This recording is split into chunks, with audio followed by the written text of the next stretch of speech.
RJD सांसद मनोज झा ने आज राज्यसभा में केंद्रीय मंत्री स्मृति ईरानी से सवाल किया, क्या सरकार पीरियड्स अवकाश के लिए कानून व्यवस्था बनाने पर विचार कर रही है।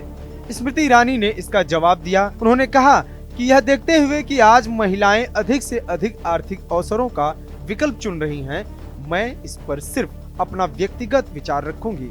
हमें ऐसे मुद्दों का प्रस्ताव नहीं करना चाहिए जहां महिलाओं को किसी तरह से समान अवसर से वंचित कर दिया जाए।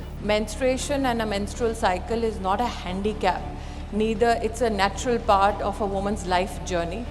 Given that women today are opting for more and more economic opportunities, I will just put my personal view on this, sir. I am not the officiating ministry. We should not propose issues where women are in some way denied an equal opportunity.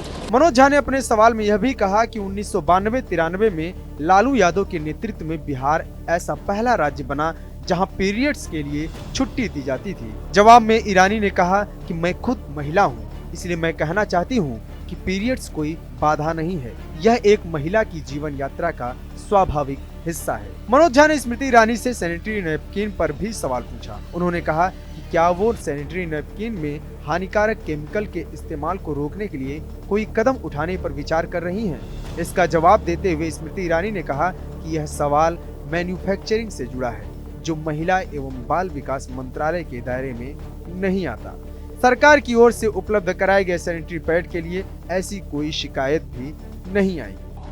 May I ask the Honorable Minister whether the government has considered the regulation of such chemicals in the manufacturing of sanitary napkins, which actually goes used in plastic softening? Honorable Minister. So the honourable member through you seeks to ask a question regarding manufacturing and the raw material used in sanitary pads, which is again not pertaining to my ministry. However, I can say here, sir, that the Honourable Prime Minister has ensured that through 10,000 Janaushadhi Kendras in the country, sanitary pads are available at 1 rupee.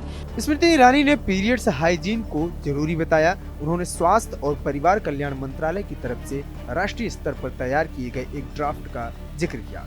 उन्होंने कहा कि stake holders के support से यह नीति तैयार की गई है, जिसका उद्देश्य पीरियड्स और हाइजीन को लेकर जागरूकता फैलाना है।